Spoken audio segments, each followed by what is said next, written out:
Hey, this is Pro64 Guy. Today we're going to be looking at some preventative maintenance on an electric dryer. The complaint is that it's been making a rumbling noise that kind of comes and goes. I think what's happening is the drum rollers are starting to go. As it just real quick on how dryers work, they're pretty simple. You have a drum which rotates. You got a motor that rotates that with a big belt that goes around it. You have a blower running off the same motor. And what the blower does is it draws air in through a heating element that's either an electric heating element or a heat exchanger with a gas flame. And that hot air comes in, mixes with the clothes as they're tumbling, gets drawn through a lint filter. So you pick up some of that hot, moist lint. And then it goes out and exits through the duct. Pretty simple. They run off a timer. There's some temperature sensing devices for making sure it doesn't get too hot, turns off the heating element and all that good stuff. So what we're going to be working with is the mechanical aspect of this, which is the drum. The drum sits on two rollers. Sometimes those rollers start to wear out and will start to make noise. We're going to take and replace those. A pretty inexpensive fix. So let's get to it. All right, so before we get started, obviously unplug from the electrical outlet. Next is what I typically do before I start something like this is I'll do a little bit of research on the model number and serial number and look for any existing information on how to do the service. So that way I know how it's put together, so that way I can properly take it apart and not waste a lot of time searching for hidden fasteners or realize that something snaps into place and I'm looking for screws, so just that kind of stuff. So the first thing on this one is there's two screws on the bottom. So we take those off. It also helps to have the right tools. Of course, the one ratchet I didn't throw in the bag was my 1/4-inch one. So luckily I had an adapter with my 3/8 and it just fits. So, all right, so this pops off. Get that out of the way. So next we've got two bolts under here.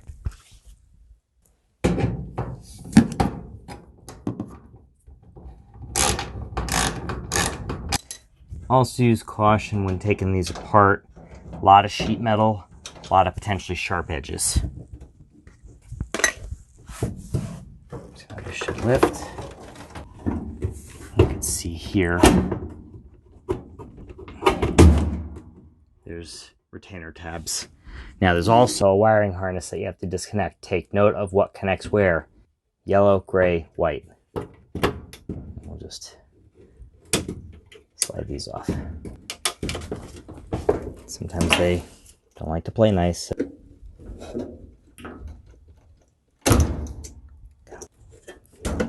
There we go. Okay, now we can take this out of the way. Next on this model, we're going to also disconnect the light bulb. So gray on top, blue on the bottom. Part of it is I'm trying not to pull too hard because I don't want my hand to go flying, slicing across the sheet metal. Been there, done that, it sucks. There we go. And then we just have to feed these out of here because this whole thing's going to come off. Okay, next we have two bolts right here. I don't know why I keep calling them bolts. They're screws. They just are hex head screws. Definitely would have been easier with the other screwdriver. Okay, so now to lift this out of the way, you can either use like a chain or, because this is going to pivot, I'm going to have this just rest up against the wall. So that's out of the way. Okay. Now we're going to take the front bulkhead off.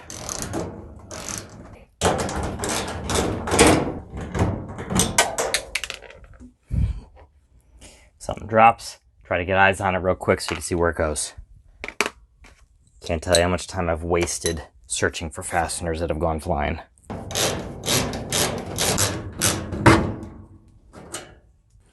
Okay, now this is holding the front of the drum, so we have to kind of jockey this out of the way. There's also these metal tabs go into the front, so this has to lift out, then come out. Oop, there we go. Okay. Pull this out of the way. Okay, one thing worth noting is this is where the air comes in to go into the filter. There's also these little guides, which the front of the drum will slide on. So you can see here, obviously, get some use. You want to clean all this off. Get that out of here. So this is your blower. That's actually connected directly to the motor. If I rotate this, you can see that the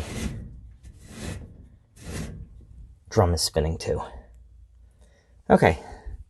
And then there's also an over temperature protector. Sometimes these go as well, so you may get a dryer that stops working, and sometimes these thermal switches will go. Okay, so next, let's pull the drum. I have to disconnect the belt from the motor.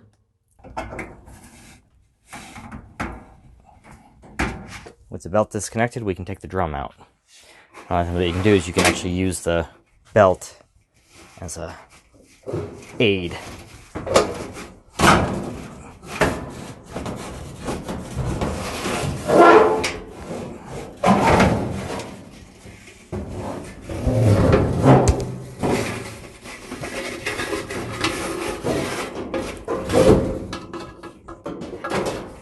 We're going to drop the belt in there because it got caught up on something.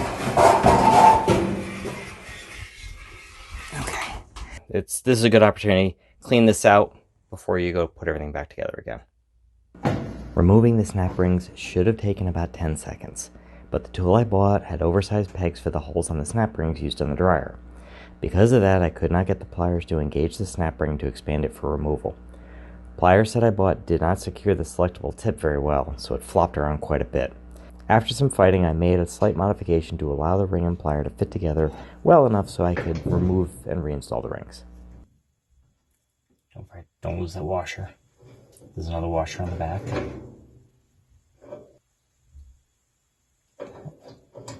Thrust washer back on. So there's the old and new. Notice it says front on it.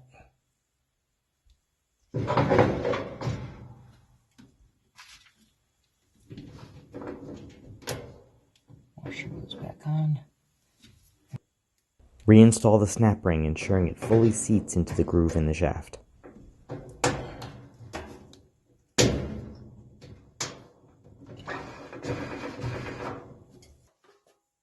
Slide the new belt onto the drum, ensuring the groove side is facing the drum surface. Around.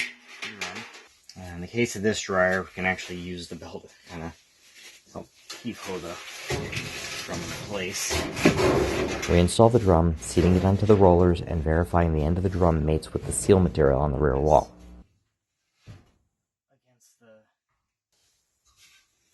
Rotate the drum to ensure it is not binding and spins freely on the new rollers. Next, reroute the belt around the idler and motor pulleys. Reinstall the bulkhead assembly. Can you see what I missed? Using a combination of lifting the bulkhead and drum along with guiding the mounting tabs, reinsert the tabs on each side into the slots of the side panels.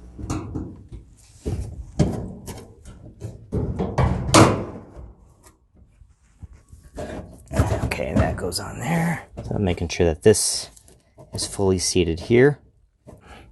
It's another way to know that, oops, that's on the wrong side. Again, watch the sharp metal. Okay, that now lines up, that lines up, that lines up, and that lines up. If you notice a trapped wiring harness, then I commend you on your observation skills. Get these screws in. One thing worth mentioning on this model is there were shorter screws that corresponded to the presence of a wiring harness on the right side of the dryer. My guess is the shorter screws were used to improve clearance so the wires wouldn't be damaged by the screws. Again, if I had the right tools with me, makeshift handle, use my extension.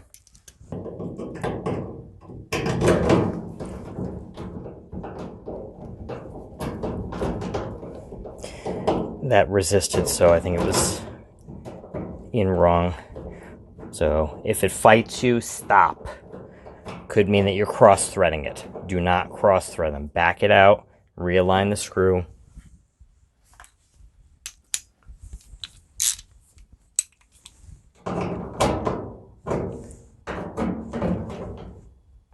These don't have to be crazy tight. Okay, connect the light. Go back through the harness. Gray wire was on top. Actually, a nice thing about this is they had two different size fast-on connectors, so makes it so that you can't do it backwards. Props to the design crew on that one.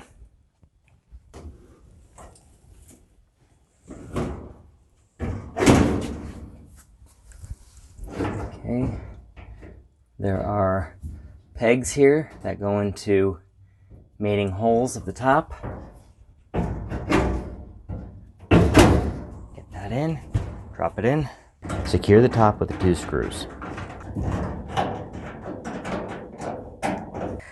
One thing worth noting is this gasket could pop off. I did have that happen, so just make sure it's rolled into position around the lip of the door frame. Okay, so I'm going to rest this and now plug in. Got the big insulated connector, the gray, and the yellow. Take this and get it lined up and pop it in.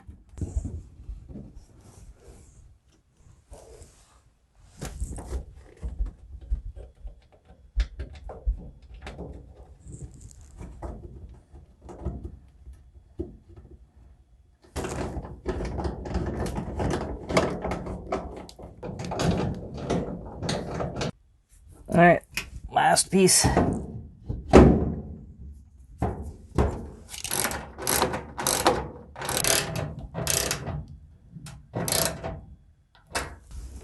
right, and before I put everything back together, I've got my dryer duct cleaning kit, and I got the duct.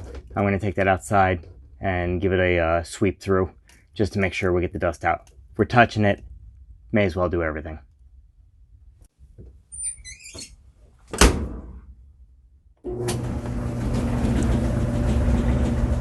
All right, back in business.